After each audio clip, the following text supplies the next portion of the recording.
So hello guys, तो जैसा कि हमने पिछले पार्ट में देखा था कि फेरी लेडी ही डेविल सील को ब्रेक करने में डेविल का हेल्प कर रही थी और डेविल ने फेरी लेडी को इमॉर्टल किंग्स को मारने का ऑर्डर देती है। और यहाँ इमॉर्टल किंग के बीच बात होती है कि इनके डेविल से फाइट करने का टाइम इनके टीम को वही लीड यहाँ पे करेगा जो सबसे ज्यादा स्ट्रांग होगा, और इसीलिए सभी आपस में फाइट करने का डिसाइड यहाँ पे करते हैं। और अब इस पार्ट की शुरुआत में हम देखते हैं कि टियानशु मास्टर कहते हैं कि जिसे भी लीडर बनना है वो मेरे साथ यहाँ पे वो फाइट करके अपने आप को स्ट्रॉन्ग साबित यहाँ पे कर सकता है। ये सुनकर के लेंग और थर्ड इमॉर्टल मास्टर भी फाइट चैलेंज एक्सेप्ट कर लेते हैं और फिर टियानशु मास्टर कहते हैं ठीक है, तो चलो जिसे जिसे मुझसे फाइट यहाँ पे करनी है वो आ जाओ। तो जियांगवू मास्टर टियानशु मास्टर से फाइट करने जाने लगते हैं तो उनकी सबऑर्डिनेट उन्हें रोकते हुए कहती है कि अभी रुकिए, पहले हम उन्हें आपस में लड़ने देते हैं। इतने में ही थर्ड इमॉर्टल सेट के मास्टर टियानशु मास्टर पर अटैक यहाँ पे कर देते हैं, जैसे टियानशु मास्टर डॉज करते हुए अब थर्ड मास्टर पर बैक अटैक यहाँ पे करते हैं और लैंग वहीं पे खड़ी वहाँ पे वो बड़ी आराम से इनके फाइट को देखकर मजा ले रही थी। और फिर हमें अगले सीन में जिंग, येरिन और जिंग के मास्टर को दिखाया जाता है। ये तीनों वॉल्केनो के पास आते हैं जिसमें डेविल यहाँ पे कैद है, और यहाँ फेरी रिलम में सारे इमॉर्टल किंग के बीच जो फाइट यहाँ पे चल रही थी वो इन तीनों को भी वहाँ पे पता था। ये सब देखकर येरिन कहती है कि डेविल आजाद होने वाला है और यहाँ पे बहुत बड़ी तबाही आने वाली है। लेकिन अब इस सीरियस सिचुएशन पर भी इन सबको साथ मिलकर काम यहाँ पे करने के बजाय इन्हें अभी भी आपस में ही लड़ना सोच रहा है। ये चिंता की बात है। तो मास्टर कहते हैं कि यही नियति है, ये ऐसा हमेशा से होता आ रहा है कि अगर कोई भी तबाही आने वाली होती है तो लोगों को लगता है कि उनको इससे यहाँ पे कोई फर्क नहीं पड़ेगा और इससे उनका अपना वहाँ पे कुछ लेना देना नहीं है। लेकिन ऐसा नहीं होता। ऐसे सिचुएशन में सभी लोगों पर कुछ ना कुछ जिम्मेदारियां होती हैं। फिर जिंग मास्टर से पूछता है कि मास्टर अब इस हाउ वेल में किस तरह का डेविल यहाँ पे कैद है। तो मास्टर जिंग को बताते हैं कि ये एक छलावा है जो साफ आसमान के तले छिपा है, जिसे हमें देखने में सब कुछ सही लग रहा है लेकिन असल में ये बहुत ज्यादा डेंजरस है। और तभी वॉल्केनो के अंदर यहाँ पे कैद डेविल मास्टर की बात सुनकर के हंस रही थी, क्योंकि उसे पता था कि मास्टर की कहीं एक एक बात सही है। लेकिन फिर भी अब कुछ बेवकूफ हैं जो इस बात की गहराई को समझने की बजाय आपस में ही लड़ रहे हैं। जिंग मास्टर से पूछता है छलावा का क्या मतलब होता है। तो मास्टर बताते हैं कि हाँ, छलावा जो होता है वो एक डेमन का रूप है। तो असल मायने में डेमन्स लोगों की आत्माओं के साथ साथ उनकी सोच पर भी काबू यहाँ पे वो होता है और उन्हें उनकी ही बनाई दुनिया और दुनियादारी में ऐसे खोने पर मजबूर यहाँ पे कर देता है कि उसे हकीकत का कोई अंदाजा ही नहीं रहता। और देखा जाए तो इस तरीके के डेमन्स ही सबसे ज्यादा खतरनाक होते हैं। ये सुनकर के जिंग हैरानी के साथ मास्टर से पूछता है कि क्या अभी इस दुनिया में डेमन्स और भी तरह के हैं।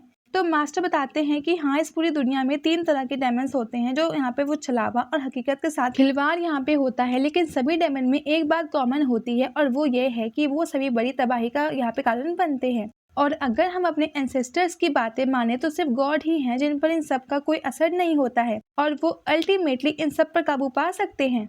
फिर मास्टर जिंग को कहते हैं कि वो तुम ही हो और सिर्फ तुम ही हो जो सही मायने में गॉड बन सकता है और इसीलिए ये जिम्मेदारी तुम्हारी है। तो जिंग पूछता है मैं? तो मास्टर कहते हैं हाँ, क्योंकि तुम्हारी बॉडी में पांगू का स्पिरिट है। फिर मास्टर जिंग को कहते हैं कि इस हाउ वेल के डेविल को अब बस तुम ही हरा सकते हो और जिसके लिए तुम्हें इसके अंदर जाना होगा, लेकिन इसमें जाने के बाद जिंदा वापस आना नामुमकिन है। इसीलिए मास्टर जिंग से पूछते हैं कि अब बताओ क्या तुम अंदर जाओगे। जिंग थोड़ी देर सोचने के बाद कहता है कि हाँ, क्योंकि ये मेरी जिम्मेदारी है तो मैं यहाँ पे जरूर जाऊंगा, तो चाहे इसके लिए मुझे अपनी जिंदगी ही दांव पर क्यों ना यहाँ पे लगानी पड़े। तो मास्टर कहते हैं बहुत अच्छे, मुझे तुमसे यही उम्मीद थी। करोड़ों लोग ऐसे होते हैं जो यहाँ पे वो गलत रास्ते पर यहाँ पे वो चलते हैं लेकिन फिर भी सही रास्ते पे हमेशा बरकरार रहता है। ऐसा इसलिए होता है क्योंकि हमेशा हमारे बीच कोई ना कोई एक ऐसा हीरो होता है जो राइट वे पर यहाँ पे चलने की जिम्मेदारी लेता है और उसके जाने का बाद फिर ऐसा कोई हीरो आता है जो उसकी जगह लेता है और ऐसे ही राइट वे पे हमें हमेशा बरकरार रहती है। फिर येरिन फिक्र करते हुए जिंग से कहती है कि वो सब तो ठीक है, लेकिन क्या तुम्हें ये सब करने की वाकई में जरूरत है? तो जिंग कहता है कि अब इस दुनिया की किसी चीज से हमें अपना दिल नहीं लगाना चाहिए, क्योंकि कोई चीज अगर अब इस दुनिया में आई है तो चाहे उसका एहसास यहाँ पे वो कितना भी सुंदर क्यों ना हो, उसे भी मौत का मजा यहाँ पे वो चिखना ही होता है। और ये सच्चाई है कि मैन को ही बैटल में जाना होता है, वुमेन्स बैटल में नहीं जाया यहाँ पे जाती। तो येरिन कहती है कि अगर मैं एक औरत हूँ तो भी अगर वहाँ पे कोई यहाँ पे डेंजर आता है तो मैं हार नहीं मानूंगी, ना ही मैं यहाँ पे मैं पीछे हटूंगी। और ये बात तुमसे जिसने कही कि मैं तुमसे कम स्ट्रांग हूँ, तो जिंग येरिन को जवाब देते हुए कहता है कि नहीं, तुम यहाँ पे वो गलत सोच रही हो। ये बात कौन ज्यादा बेहतर है इसकी नहीं है, बल्कि यहाँ पे कौन उस काम को यहाँ पे वो करना चाहता है और कौन इस काम के लिए लायक है, वो ये बात वो इस चीज पे डिपेंड यहाँ पे करती है। और कौन यहाँ पे इच्छुक है, ये बात अब इस चीज पे डिपेंड यहाँ पे करती है। फिर जिंग येरिन को समझाते हुए कहता है कि इसीलिए जब तक मैं जिंदा हूँ बैटल में जाने की तुम्हारी बारी नहीं आएगी। जिंग और येरिन दोनों एक इंटेंस आई कांटेक्ट यहाँ पे शेयर यहाँ पे करते हैं और जिंग फिर से येरिन को समझाते हुए कहता है कि ये जो कुछ भी हो रहा है उसे सिर्फ मैं ही यहाँ पे संभाल सकता हूँ, इसलिए मुझे यहाँ पे जाना होगा। फिर मास्टर कहते हैं कि मैं तुम्हें यहाँ से देखता रहूंगा और तुम्हें यहाँ पे मैं सेफ यहाँ पे करूंगा। अगर तुम्हें अपने आसपास कोई यहाँ पे डेंजर महसूस हो तो मैं तुम्हें तुरंत ही वहां से टेलीपोर्ट यहाँ पे मैं कर लूंगा, इसलिए ज्यादा टेंशन मत लेना।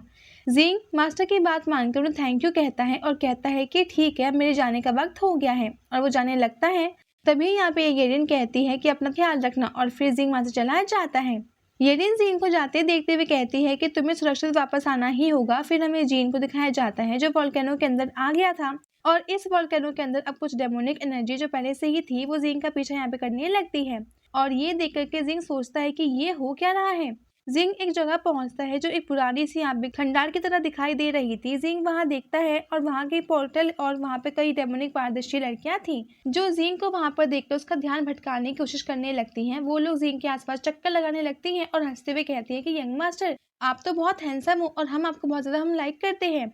जिंग उनके बातों पर ध्यान नहीं देता है और वो वहीं बैठकर मेडिटेट करने लगता है। तभी एक लड़की पीछे से उसके कानों में कहती है कि क्या तुम्हें हम पसंद नहीं आए। ये सारी डेमोनिक एनर्जी जिंग का ध्यान भटकाने की यहाँ पे कोशिश कर रही थी।